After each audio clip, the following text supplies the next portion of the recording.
Comment changer de vie? Ce que l'on ne vous dit pas, c'est ce que nous allons voir dans la vidéo à venir.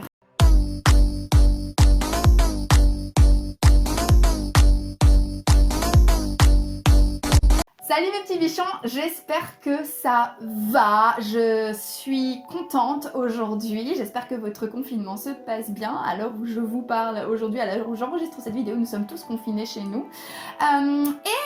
Aujourd'hui, je vais vous expliquer quelles ont été les informations que j'aurais aimé avoir à partir du moment où je me suis lancée. Il me semble que je vous l'ai dit dans la vidéo d'hier, j'ai eu à changer de vie à 3 reprises et j'ai dû, par la force des choses et j'ai dû, grâce à mon expérience, découvrir, si tu avais envie de changer de vie, ce qu'il fallait faire.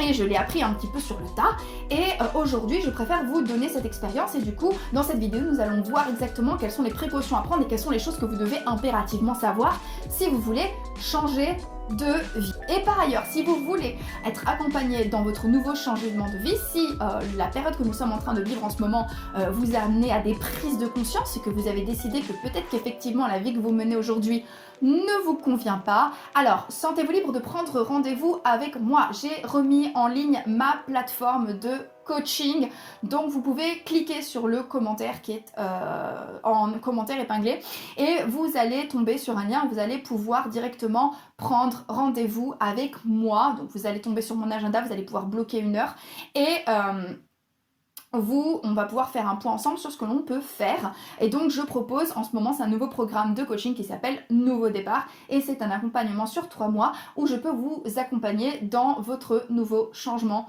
de vie avec ou sans confinement, je suis à votre disposition. Voilà. Maintenant que c'est dit, on va pouvoir rentrer dans le vif du sujet. Alors la première fois, j'avais 21 ans.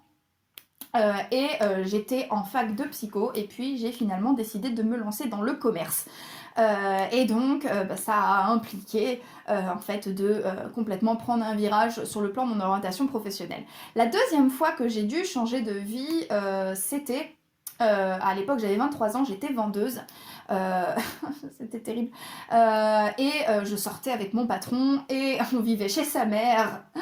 Et je vous ai déjà parlé de lui dans une vidéo qui devrait apparaître quelque part par là, c'est le fameux Stéphane. Et donc j'ai décidé de tout plaquer, Stéphane, mon job, et de me réinstaller avec mon meilleur ami avec qui on était colocataires, et de me lancer en fait dans la rédaction de travaux, en fait dans le coaching notamment. Et c'est là où a commencé en fait mon périple, le lancement de ma carrière en fait dans le coaching, parce que j'entrais dans le milieu du coaching peu de temps après, et j'avais des petits boulots alimentaires, et à côté de ça je me lançais. Et donc la troisième fois que j'ai changé de vie, c'était il y a 2 ans, voilà. Et du coup, le changement de vie que j'ai opéré là, en fait, a été beaucoup plus simple pour moi à appréhender et ça a été beaucoup plus facile, quand bien même là, le changement de vie était beaucoup plus radical. C'était beaucoup plus simple pour moi parce que je l'avais déjà fait avant et que je n'avais plus peur. Je savais que j'étais capable de reconstruire ma vie. Alors, voilà les conseils que j'aurais aimé que l'on me donne et les conseils que j'ai dû apprendre sur le tas. Premièrement, préparez des plans B, des plans C, des plans D, d'accord? Ne vous contentez pas d'un seul plan, qu'il s'agisse du plan financier, qu'il s'agisse du plan logistique, à savoir où est-ce que vous allez habiter. Préparez en fait des plans B, des plans C, des plans D. Admettons que vous avez pu négocier un licenciement à l'amiable avec votre boîte, pour autant ne comptez pas exclusivement sur le pôle emploi, parce que le pôle emploi peut vous aider jusqu'à une certaine mesure, mais en voyant le gouvernement que nous avons en ce moment, m'est avis que le pôle emploi va avoir la main très lourde sur les radiations. Voilà, j'ai une petite sensation comme ça. Donc, mettez de l'argent de côté ou assurez-vous qu'il y a une réserve d'argent disponible pour vous aider potentiellement. Vous pouvez demander à vos amis d'assurer le backup s'il y a un problème. Ce que vous pouvez faire, moi c'est quelque chose que j'ai fait, c'est que je suis plutôt bien entourée dans ma vie et ça c'est plutôt chouette, mais j'ai pu demander à un de mes proches et lui dire ok, je ne vais pas t'emprunter d'argent, mais... si j'en ai besoin, est-ce que tu pourrais m'en prêter? Parce que je n'avais pas envie d'emprunter d'argent à tort et à travers.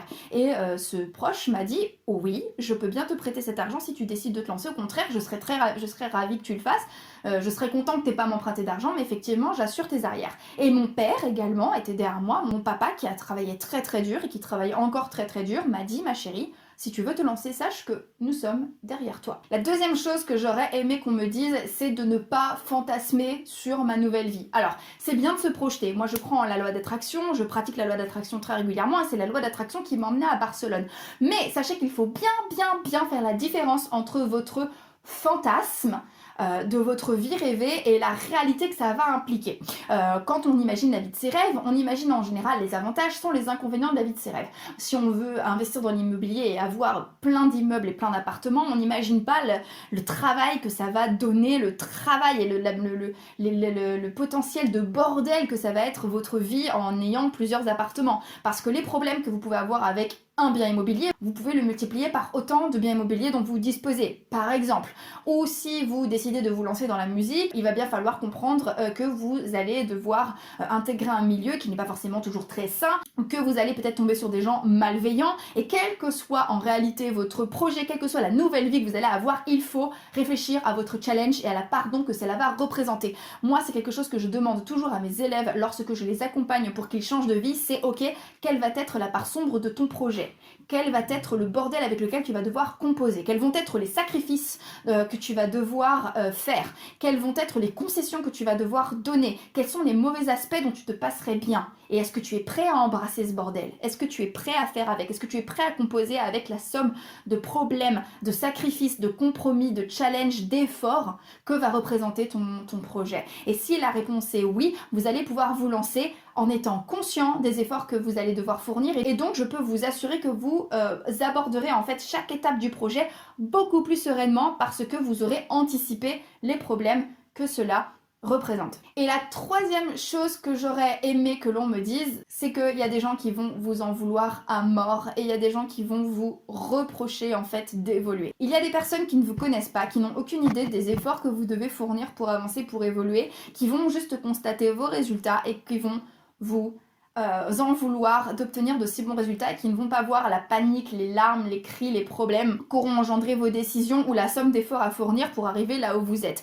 Eh bien, il faut que vous anticipiez le fait que vos choix et vos décisions ne vont pas faire l'unanimité de tout le monde. Il y a des gens qui vont être contre le fait que vous décidiez d'avancer. Maintenant, la véritable question qu'il faut se poser, c'est est-ce que ces personnes-là s'inquiètent sincèrement pour vous et veulent vraiment que vous vous en sortiez et s'inquiètent authentiquement pour l'avancée dans votre vie, ou alors si ces personnes-là sont juste renvoyées à leur stagnation quand vous évoluez, et à ce moment-là, avec tout l'amour que vous pouvez avoir pour ces personnes, envoyez-les chier. Je suis désolée pour mon langage, vous savez que je n'ai pas l'habitude de bullshiter.